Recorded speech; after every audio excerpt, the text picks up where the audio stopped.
Can anyone recall a time we were not as deeply divided in our politics, civic life, and cultural values? Whichever side of this divide you might be on, and I hope you're on mine, the seemingly unbridgeable gap between these two sides is concerning for everyone living in the US. But for social studies teachers, this divide, and at least one side's rejection of democratic values, makes some worry this is the beginning of an existential crisis for democracy. But I wonder, is it our fault? Us, as social studies teachers. At the start of the 20th century, social studies was injected into the school curriculum as a remedy to the unassimilated, huddled masses, ignorant of democratic norms and values. For all its blind patriotism and whitewashing of US history, early social studies lessons effectively created a sense of unity among Americans. The traditional textbooks and lessons of social studies classes centered on the myth of American exceptionalism. Like any myth, the purpose was to unite as much as to explain. And certainly not all who resided in the US felt represented by the history taught in these classrooms. The portrayal of women, indigenous peoples, and African Americans was usually limited and offensive. Latinos and LGBTQIA, or individuals outside the mainstream, were completely ignored. We do not need to teach myths, but we do need to offer our students narratives of history that provide them with the knowledge and skills to insist and achieve the promise of America. For all its limitations, the teachings of democratic norms and values united us in times of crisis. We survived as a nation and as a democracy because in moments of great challenge, Americans' understanding of democracy allowed us to come together and respond with the expansion of democratic ideals. This is not the first time we face a democratic crisis. The Depression, World War II, and the Civil Rights Movement challenged our democracy. But while there was always debate, dissent, and division, the shared understanding of the principles of democracy allowed us to meet the unique challenges of the time. It was teachers like us who taught the ideals necessary to meet these challenges to democracy. These moments in US history are not without significant shortcomings. The New Deal's adjustments to capitalism did not go far enough. FDR's compromise with Southern racist congressmen for the sake of passing legislation by ignoring an anti-lynching law demonstrates the moral limitations of political expediency. It's impossible to reconcile the internment of the Japanese Americans while at the same time fighting a war to make the world safe for democracy. The Civil Rights Movement offers students, to paraphrase James Baldwin, a more beautiful and terrible history, combining the philosophy of nonviolence and the courage of individuals standing up to an injustice and an appeal to the founding ideals. The civil rights movements demanded the recognition of Black Americans' full humanity. The efforts of the civil rights movement were not always popular. The leaders and participants often faced violent opposition and terror, but their cause was just. When confronted with its hypocrisy and the collective voices of millions rightfully demanding justice, the US expanded its democracy. When we take our students to a moment in history, such as the Civil Rights Movement, it's not just Martin and Malcolm or even Rosa and Ruby that we should extol. The women and men, and often boys and girls, who organized, marched, prayed, demonstrated, sacrificed, sat in, succeeded, and struggled in pursuit of justice against racism, fear, and violence must all be acknowledged as we search for a more complete history. The long history of racism and oppression in the US is punctuated with moments of progress and betterment, often led by those who insisted that America live up to its creed. We should not present students with icons on pedestals. These people had real complexities. Neither should we dismiss or cancel them for their weakness, blind spots, and hypocrisies. Their efforts and achievements in the name of extending democracy, liberty, and justice are worthy of recognition, even if they are flawed. Their flaws demonstrate both their hypocrisy and humanity. It is this complexity that deserves understanding. The civil rights movement's victories and setbacks continue to generate tremendous scholarship and revision. For all its progress and many of the movement's core goals have yet to be met. However, the stories of the movement's success and its struggles, its leaders, and often its unnamed heroes are rightly celebrated in our classrooms. The traditional approach to teaching American history revealed deep flaws, but ultimately proved inspirational because it is often framed in words made famous by Dr. King, as part of a moral universe whose long arc bends towards justice. Do the lessons we offer now live up to our current challenge? Can our students make the case for democracy? Or have we replaced optimism with cynicism? The criticism I hear most often about social studies teaching is that trite cliche that too many teachers create classrooms focused on memorizing names and dates. I've never encountered this teacher. I'm sure they exist, but I'm also sure that few of them are logging into an online event to talk about social studies practice. The classroom teachers I'm interested in are the ones excited to teach students the real history by exposing the dark underbelly of US history. The teachers who train their students in the historical method by letting them get their hands dirty doing history, by looking at primary documents and social histories. The teachers who cannot wait for students-led discussions critical of the dominant narrative of America as the city on the hill. The teachers who love, like I did, that moment in the classroom when a student, after a deep dive into some piece of history, emerges with a sense of outrage at the limitations of progress.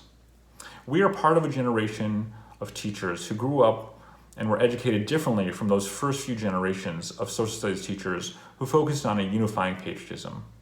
In the post-civil rights era, we came into the classroom with a different perspective on US history. Vietnam, Watergate, Iran-Contra, drug wars, Rodney King, and the war on crime became examples of American failures without redemption.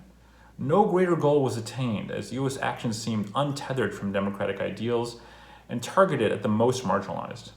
The scholarship and our teaching rejected the anodyne stories of moments like the Depression or World War II or civil rights as overly simplistic and blindly patriotic. But have we focused too much on the hypocrisy, the compromise, the sellout? Have we deconstructed ourselves out of a unifying story? When we see a growing disregard for democratic values like equality, justice, collaboration, a free press, and education, do we have any sense of responsibility? Did our teaching create a cynicism about our government and our history that makes our democracy seem unworthy of preservation? Did we fail to provide students aspirational ideals and the tools to achieve these ideals? Why, after teaching about the historic, systemic, institutional, and modern racism, do most white people tell pollsters that reverse discrimination is a serious problem? Why, after decades of global cooperation, do so many cheer the withdrawal of the US from treaties, climate change accords, and international organizations? How is it possible that politicians eager to target marginalized individuals and groups are celebrated for wanting to make America great again, when we've been teaching how it has not been great for so many for so long? When I think about those who cynically reject democratic ideals, it's not aging white boomers perceiving some loss of status. It is the young men who gathered around Charlottesville carrying torches in defense of a racist traitor, chanting, "Jews will not replace us." These boys could have been in my classroom. I wonder if some of my students might be interested in joining a similar rally. I worry that something I have done or not done pushed them to something so abhorrent to see and so anathema to democratic values. I think that as we have worked to expose the darker parts of our nation's history, to deconstruct the accepted textbook narratives, we have neglected to teach the reasons that our democracy is worth preserving and perfecting, and the actions needed to make lasting change. Our task is to present students with complicated narratives of a country that promised freedom and justice, delivering it only begrudgingly, or promulgating violence and discrimination to those long denied equality. We must share with our students the darkest episodes in American history. The acknowledgement of crimes of our past creates the possibility of a just future. One of the greatest benefits of teaching history is that without a state or national test, there is some autonomy in the specifics of what we teach. Standards and required textbooks might provide a framework, but ultimately what we present to students and how we support their explorations is up to us. History teachers, like historians, don't collect facts and stories. We select facts to help create the story. It is up to each generation to apply meaning and understanding to the story. Our work exposes students to individuals, facts, ideas, and moments that allow for a complicated narrative. National history is necessary, but not necessarily blindly patriotic. The US may not be exceptional, but the ordinary people who insisted that the country live up to its extraordinary principles are indeed heroic. Unlike most nation states, we lack an official language, yet we have a deeply rooted shared vocabulary of liberal ideals. If we are still tasked with creating unity by promoting the virtues of democracy, then our best hope is for our students to have a shared history and a shared belief that they can help construct a shared future. A national history excluding the experiences of racial, ethnic, and social minorities can never hope to win the loyalty of those ignored. Equally important, a history that denigrates the nation as hopelessly corrupt should expect no effort towards collective redemption. To move forward, the narrative of our national history must reveal terrible ugliness of exploitation, provide students with the analytical tools to condemn the hypocrisy of discrimination, and celebrate the beauty of a struggle for a more perfect union. To teach this history, we must know this history. As social studies teachers, we are obligated to keep up with the latest scholarship. As we broaden and deepen our knowledge of the past, we can offer new ideas and complexities to our students. Each of these recent works offers new thinking and new evidence for teaching a history that exposes the shortcomings of the American past, while also offering a way forward. These are mostly for you, although they all include pages and chapters that I would use with high school students, and a couple have a young person's edition aimed at middle school students. But once you have set the historical context, the most crucial reading for students to dig into are the primary documents themselves. Letting them read the words and thoughts of the past gets them doing history. King's optimistic depiction of the moral universe promotes a certain inevitableness towards justice. But as social studies teachers, we know that nothing is inevitable. The arc is like that of a skipping stone. Each generation must work to pull it down towards justice and equality, knowing that it can pop up again. Social studies classrooms are vital to our nation's pursuit of justice and equality.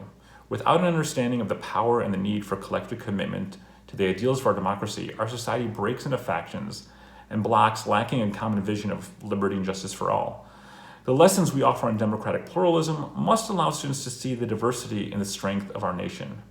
As we explore and expose narratives of the privileged and the exploited moments of justice denied and attained, systems of preservation and liberation, we must also help students understand that our ideals, proclaimed by this nation, are attainable with a sustained commitment to the community.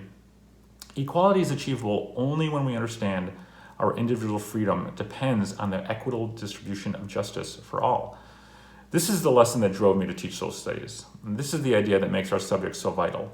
This is the time to insist on a more perfect union. Thank you.